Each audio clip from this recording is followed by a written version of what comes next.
Hey folks, this is JW. So, just real quickly wanted to throw some ideas out to everybody in the group.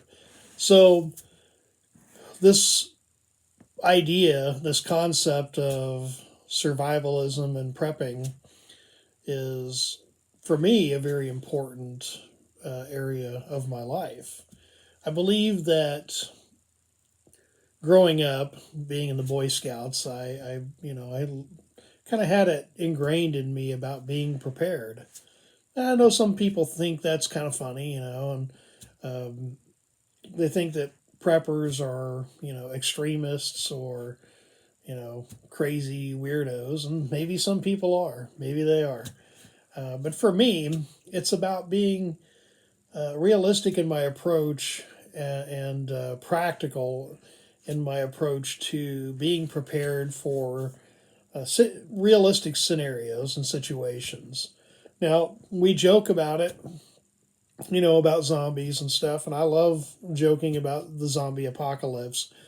But at this point, I don't think that that's necessarily a realistic um, scenario. Now, could there be a virus that gets spread that could cause people to act weird or, do strange things? Well, it doesn't take a virus to see that happen. Just be around Topeka, Kansas, and we've got people acting weird and crazy already, and without, some weird zombie virus. So, in reality, it's not necessarily realistic to, worry about zombies, but we definitely have to be concerned about strange people that are not in their right minds and not doing things normally, and that could be a risk or a threat to you. But looking at more realistic scenarios, grid down situations like power outages for either short, medium, or long term. And in this country, there has been situations to where power and utilities have been out for a long time. So that's a much more realistic approach. How are you going to take care of yourself, if you have no electricity or if you have no running water or heat in your home? How are you going to take care of yourself and your family? How are you going to stay warm? How are you going to stay somewhat clean and, with good hygiene? It's been said that in grid down situations where people have been without, good hygiene for a long time or a period of time, that it's much easier to get sick and to die from disease and illness as opposed to anything else. So we have to look at things practically and realistically. It's not very realistic that any of us are going to be out in the wilderness with a knife and a sharp stick. Okay.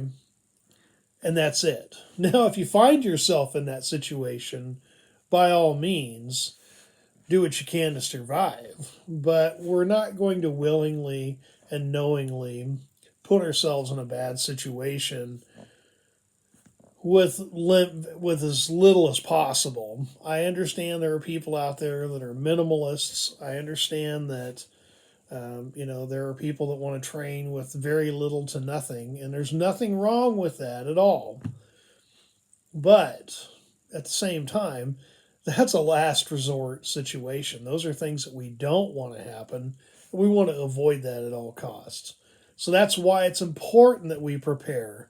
So if we have a grid down situation, we have, food, water, shelter, ways to maintain our core body temperature, to hydrate, to nourish ourselves, to, communicate, having, a backup communications plan, whether that's smoke signals, a mirror, or a radio.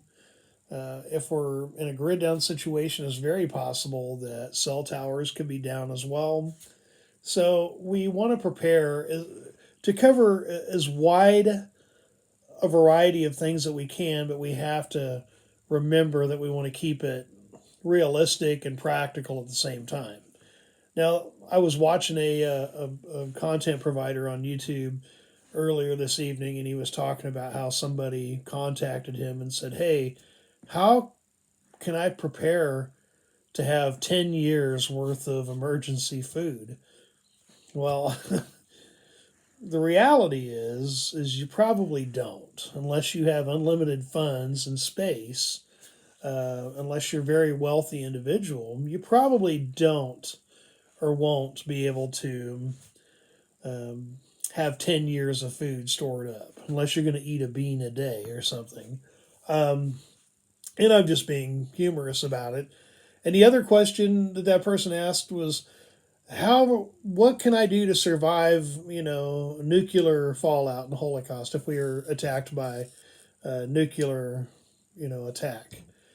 Well, in all reality, if you don't die from the initial blast and you're in the fallout zone, and I'm not an expert on nuclear, well, I don't even know how to say it right.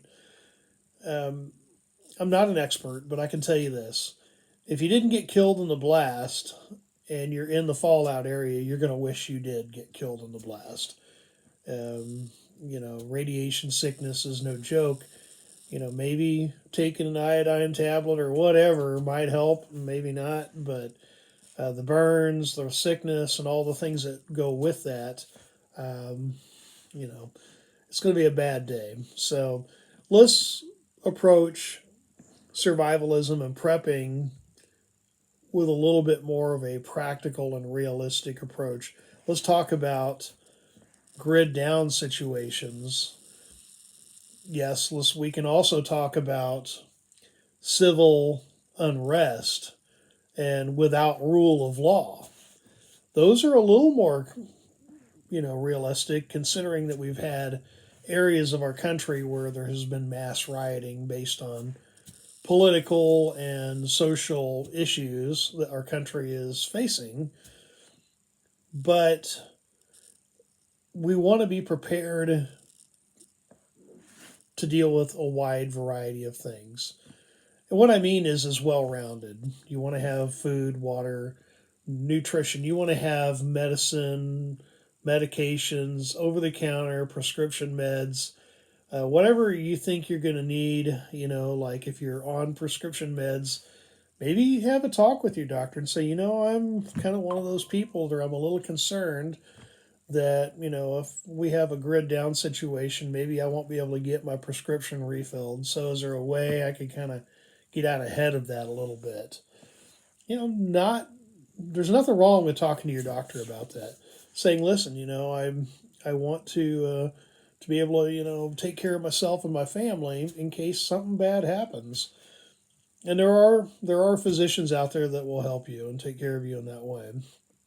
Um, yes, there are companies that are real popular where you can spend crazy amounts of money on antibiotics and stuff like that.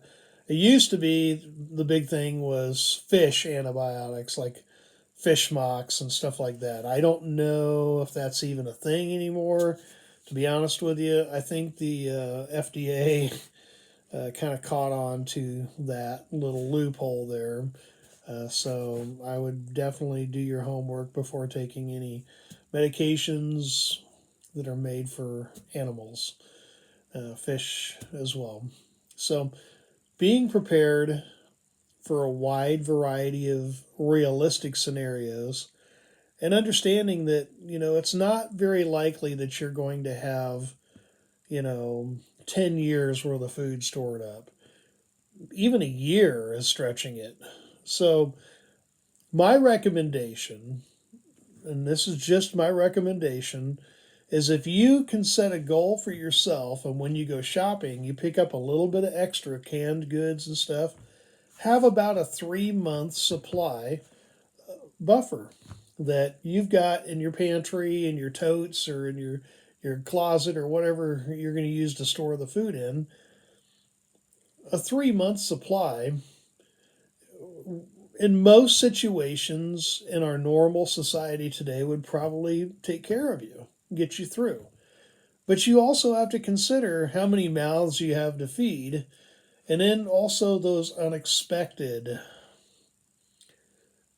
situations like, hey, maybe your close friends, are needing help and they come over, or family. Like my children live with their mother. But what if they don't have anything? I'm going to want to be able to help my family, even if they're not directly living with me right now.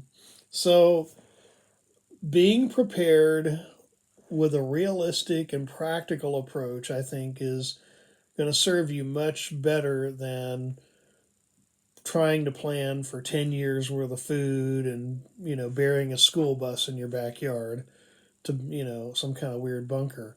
Um, yes, if you live in a home that has a basement, that's pretty cool. I don't, unfortunately. But, set up a safe room if you can, and to keep you, away from things that could be going topside. If you have, a basement or a cellar or a storm shelter, definitely, do what it takes to prepare those areas for you. But again, you may have to, prepare for unexpected visitors and things like that. You're going to need to be able to protect your assets. That doesn't mean that you go shooting your neighbors, but what I will say is that you got to be able to protect yourself and your family, your loved ones, the people under your